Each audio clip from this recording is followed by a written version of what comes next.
We need to stop villainizing avoidant attachment. Now, I don't know if it is just my algorithm, but lately I've been seeing a lot of videos floating online where people are dissing on those with an avoidant attachment style as if that is a really, really bad thing.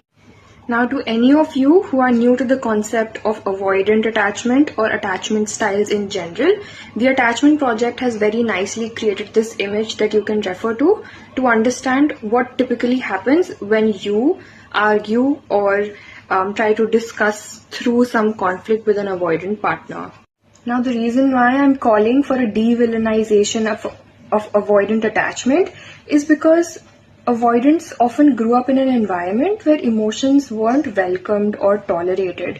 In fact, they might have often been told, stop being so sensitive, stop crying, you need to toughen up, or their independence was praised while vulnerability was ignored.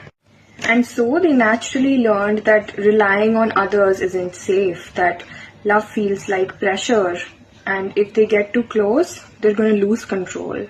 This video is not about not taking accountability. I'm giving some tips for avoidance, but if you're with someone who is an avoidant, then I'll start with tips for you first. As we spoke about in the Gottman tips video, if you're going to begin a conversation with criticism, which is essentially blaming someone's personality traits, then that's going to immediately shut down conversation. Because when you villainize avoidance, you turn their trauma response into a moral flaw. So tip number 1 is to actually give them space. If you feel them pull away, don't chase them because this might be their way of regulating their nervous system. Tip number 2 is to self-soothe. If you are feeling grounded, this might help them feel less threatened by emotions. This video is in no way asking you to tolerate bad behavior, abusive behavior. This is just how you can help them feel slightly safe in your presence, especially if you're in the middle of an argument. And tip number 3 is to celebrate bids for closeness, even if they're small.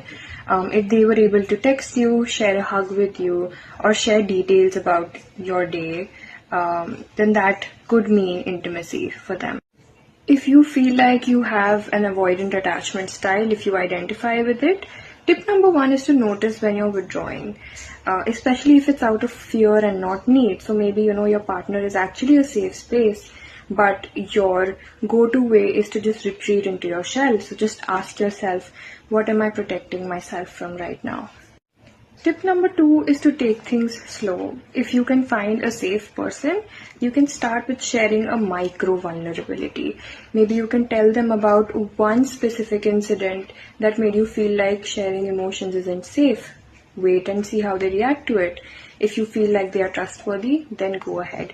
This is also combined with tip number 3, which is to let safe people slowly in. Test the waters and remind your body that connection is safe. And it can even be nourishing. So the next time you think about villainizing someone with an avoidant attachment style, please remind yourself, these people aren't cold, they're just cautious. And what do you think were they really taught about closeness? You don't have to go about empathizing, sympathizing, feeling bad for everyone and taking their burden, but a little bit of consideration can go a long way. See you next time.